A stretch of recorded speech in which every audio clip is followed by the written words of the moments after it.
première série évoquée sur la chaîne. Et pas une petite série du style Le Problème à 3 corps. On parle ici d'une série qui a tout pour être la meilleure série de l'année 2024. Et peut-être dans le haut niveau des adaptations de jeux vidéo. Oui, bien au-dessus de The Last of Us. Première partie, sans spoiler, autre que des petites références. Et en fin de vidéo, on évoque la fin de la série et quelques théories. Fallout est une série dont je n'attendais pas grand-chose malgré mon amour pour les jeux vidéo. Un jeu qui fait partie de mes univers favoris. Il y a sûrement un tas de teams différentes. Autant l'univers un peu fantasy façon Skyrim, ça me parle pas trop. Par contre, le post-apo, toujours sur le fil de la folie, ça me plaît beaucoup. Côté scénario, évoquons un tout petit peu le jeu avant tout. J'ai toujours eu du mal à suivre la quête principale. Je suis de ceux qui partent un peu à droite à gauche, finissant toujours par me perdre devant un griffe mort. Et là, c'est rapide. C'est la mort. En quelques secondes. Parce que oui, Fallout, c'est un jeu exigeant. Sans avoir besoin d'un boss ultra dur qui te fait recommencer encore et encore. Non, je pense pas à un jeu en particulier ou à un développeur en particulier. Fallout, c'est un monde ouvert, certes, mais où faut pas non plus trop s'aventurer si t'as envie de survivre. C'est un drôle de concept. Un monde ouvert où le joueur lui-même doit se mettre des limites et des règles dans son exploration. En bref, côté scénario, j'ai toujours beaucoup aimé la mise en scène du début du jeu, notamment dans Fallout 4, où l'intro du jeu justifiait à elle seule de se lancer dans Fallout. Mais au-delà de ça, je peux difficilement me vanter de savoir ce que la mythologie narrative de Fallout raconte. Donc j'ai tout à découvrir avec cette série. Parlons maintenant de la série. Une terrible catastrophe nucléaire contraint les survivants privilégiés à se réfugier dans des vaults, des bunkers anti-atomiques construits pour préserver l'humanité en cas d'apocalypse. 200 ans plus tard, une jeune femme quitte l'abri, 33, et s'aventure à la surface, à la recherche de son père dans un monde dévasté et violent. J'ai suivi le projet de loin, j'ai vu la bande-annonce popper il y a pas si longtemps, pas si mal, mais sans trop d'espoir non plus. Encore une petite série de plateformes. Alors non, je suis pas de ceux qui crient au loup sur Twitter, mais dans mon fort intérieur, j'attendais rien de la série, c'était presque couru d'avance. J'ai lancé l'épisode 1 dès le 11 avril, et là j'ai compris que je n'avais pas affaire à une série mineure. Par exemple, quelques jours plus tôt, j'avais regardé difficilement Le Problème à 3 corps. Rien de très mauvais, mais beaucoup de promos pour cette série vendue comme la série. Pas trop, non, c'est gros budget, livre très intéressant et sûrement très important, mais une série mineure. Fallout nous propose de transformer l'essai. Allons plus loin, maintenant que j'ai les fans du Problème à 3 corps sur le dos, je dirais même que Fallout va au-delà de The Last of Us, en ne faisant pas que reproduire le jeu vidéo au format série. La série Fallout crée quelque chose en partant d'un univers foisonnant. The Last of Us est très bien, elle a le mérite de ne pas s'aborder une belle licence, mais côté création, ça reste limité. Et c'est dommage parce que les fois où ils ont créé des choses, c'est presque ce qui est resté le plus mythique dans la série. Mais, les jeux étant très différents scénaristiquement, ça peut se comprendre. J'ai le sentiment que Fallout vient de gravir un sommet à travers cette série. Il y aura un avant et un après pour le jeu de Bethesda. Sans trop de risques, je pense pouvoir dire que le pilote de cette série est l'un des meilleurs que j'ai vu depuis bien longtemps. L'entrée dans l'univers à travers 3 personnages était pourtant un petit risque. Parce que, selon moi, la force du jeu, c'est la découverte des terres désolées en sortant de l'abri. Et donc, sortir le spectateur de l'abri sans Lucy, la personnage qu'on suit dans l'abri, je me suis dit, on va louper un petit truc du jeu là. Mais non, ça marche plutôt bien parce que Maximus, l'autre personnage qu'on va suivre, est lui aussi coupé un petit peu du monde à sa façon. Lucy, Maximus, Conrad Cooper dit la Goule, mais quelle belle bande de personnages. C'est un bonheur d'avoir des personnages qui, dès la saison 1, se posent comme des vraies têtes d'affiche. Et en ça, je ne pouvais pas m'empêcher de penser à la nouvelle trilogie Star Wars, où en 3 films, j'ai l'impression qu'aucun des nouveaux protagonistes n'a su être scénarisé comme il faut pour s'imposer comme des têtes d'affiche, comme étant essentielles dans l'univers. Oui, nouveau concept de critique. Taper sur des licences connues pour valoriser Fallout. Non, mais sans vouloir dévier, j'utilise effectivement ce qui se passe actuellement côté culture pour montrer à quel point Fallout arrive à dévier pas mal de travers. Et la Purnell qui incarne Lucy, mais quel bonheur. Je suis fasciné par cette actrice. Voilà, plus aucun regard critique. Fascinante. Parlons de Yellow Jacket. Bon, Jackie, voilà, j'ai arrêté Yellow Jacket. Quel intérêt? Au-delà de la fascination pour cette actrice, je trouve qu'elle a un réel leadership. Elle est là, c'est une tête d'affiche. Fallout l'a bien compris, c'est une tête d'affiche. Et là, on s'attache à sa candeur et à sa force. L'épisode 1, j'ai cru que c'était une revisite de Kill Bill. Cette mariée là qui prend en main son abri, c'était badass, fascinante. Walton Goggins, qui, petit lien avec Tarantino encore une fois, cet acteur permet ici un lien entre l'avant et l'après-nucléaire. Mais quelle bonne idée! Des flashbacks comme on les aime. C'est bien les séries où il y a des bons flashbacks sur les personnages pour mieux les comprendre. Oui, j'aime bien Lost. Et là, avec ce personnage, ça part presque en série d'espionnage. Le personnage est mythique dans tous les sens du terme. Et ce qui est assez fou, c'est à quel point on n'a pas cherché à le lisser. Mais quel salaud! Il faudrait un décompte du nombre de gens qu'il a descendu. Les gentils, les méchants, tout y passe. Et même le chien. Alors heureusement qu'il y avait un Steam Pack parce que sinon, le chien, ça passait pas. Alors forcément, ce personnage de cow-boy sans cœur qui semble avoir un cœur mais très très loin derrière lui, ça nous fait penser à Ed Harris dans Westworld. Et en même temps, le parallèle est assez facile avec le frère Nolan qui est derrière les deux séries. Oui, ça aurait dû m'aiguiller sur la qualité de la série. Mais ça peut aussi laisser craindre à certaines dérives pour les saisons à venir. Enfin, puisqu'on parle des personnages, le plus casse-gueule est celui de Maximus, qui est joué par Aaron Moten. Et il s'en sort très bien. Et en même temps, on a un peu de mal à cerner ce personnage.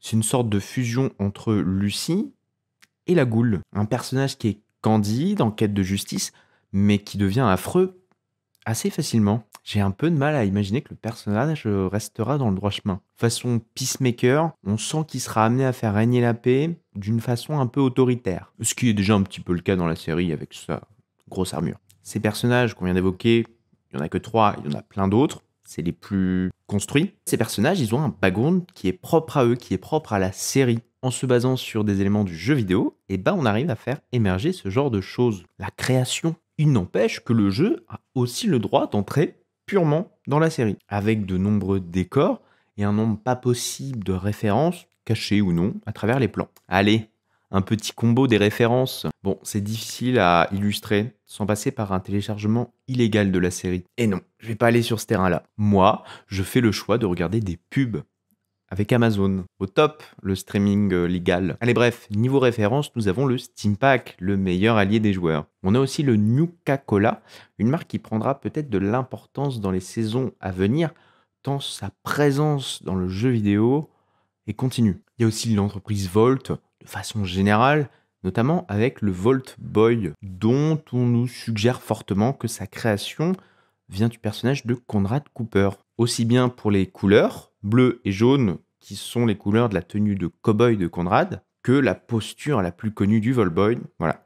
Les abris sont sûrement les endroits les plus fascinants dans Fallout et sont aussi les théâtres d'affreuses mises en scène. Des mises en scène qui sont évoquées lors de la table ronde pendant le conseil de Volt, où toutes sortes d'expériences et de situations sont imaginées par les représentants. Et en ça, difficile de ne pas faire un petit clin d'œil au bunker de Lost, une sorte d'abri Volt perdu au milieu d'une île avec un tas d'expériences. Et ça explique sûrement la présence de Benjamin Linus. Allez, la série arrive parfaitement à retranscrire l'univers de Fallout, mais également certaines mécaniques de jeu. Oui, une série arrive à nous rappeler les éléments de jeu, les compétences dans l'épisode 1 avec notre formidable Lucie qui nous expose son arbre de compétences, les gunfights avec des bons gros ralentis qui traversent les ennemis. Oui, la série ne se prive pas dans l'aspect gore. Ça fait plaisir, il n'y a pas trop de pudeur dans le brisement de pied. Ah oui, la série déteste les pieds. On a également des dialogues un peu perchés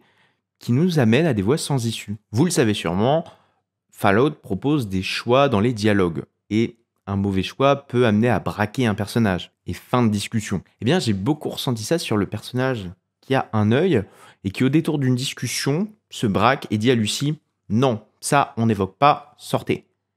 Lucie se lève, elle se retourne, et il dit « Terminé ». J'ai eu l'impression d'une interaction digne du jeu, où Lucie aurait appuyé sur le mauvais dialogue, ce qui a amené à une fin de discussion. Enfin, finissons-en, bien qu'il reste un tas de petites références aux mécaniques, notamment sur les claviers, les petits Minitel. Celle dont j'ai envie de parler, voilà, pour me confier, c'est sur le vol de la base d'énergie dans l'abri 4 et les regrets qui accompagnent ce vol. Dans Fallout, on peut prendre tout et n'importe quoi, chez tout le monde, mais c'est à nos risques et périls. Donc quand on tombe chez des gens qui sont plutôt gentils, c'est vrai que c'est tentant de voler parce qu'on sait qu'en face, ils feront pas grand-chose. Du coup, on devient facilement un monstre. Et le regret nous atteint. La conversation entre Lucie et Maximus en sortant de la bricade, ça nous fait ressentir ce petit élément de jeu. Où en repartant, on se dit « Purée, mais c'est horrible ce que je viens de faire ». Voilà, pour moi, que ce soit dans l'acting, les décors, les références, c'est ce que Fallout pouvait être de mieux en série. Je crois que ça, c'est un beau compliment. Évoquons maintenant la fin, partie spoiler.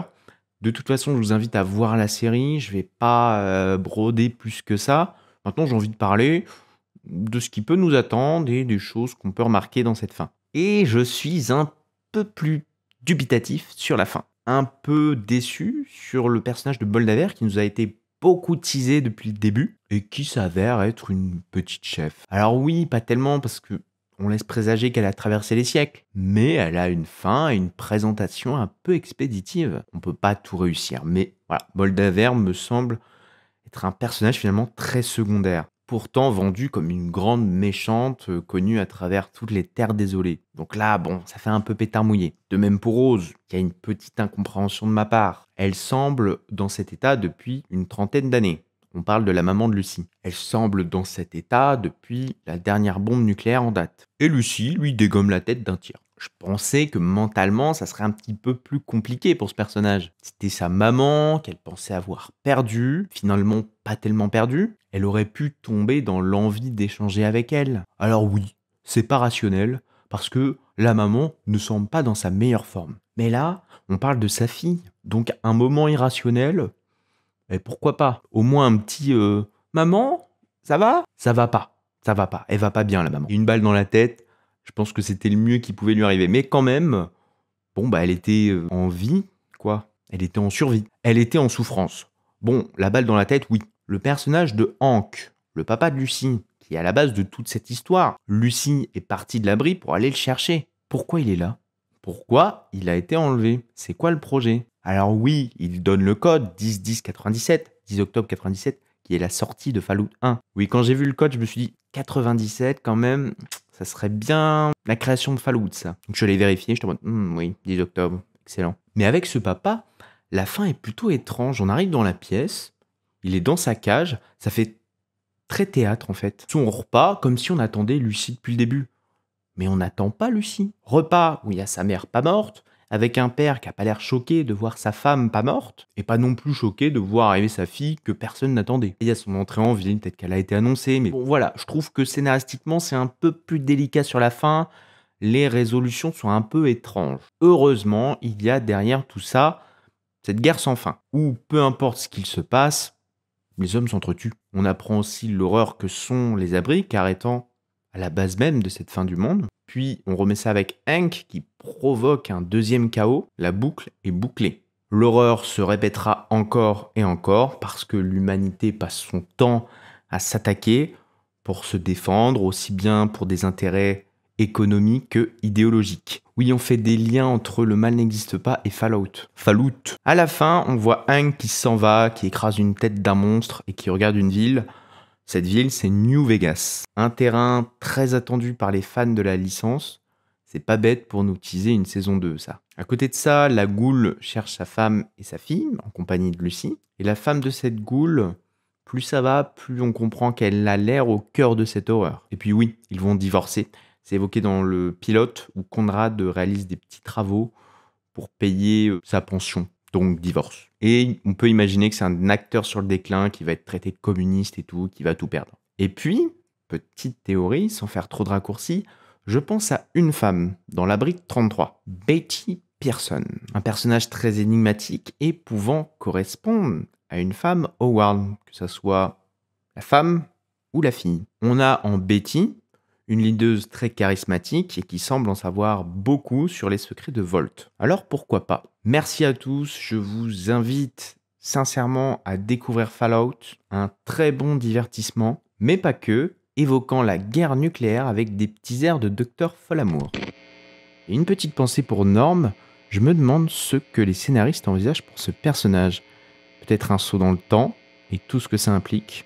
Affaire à suivre.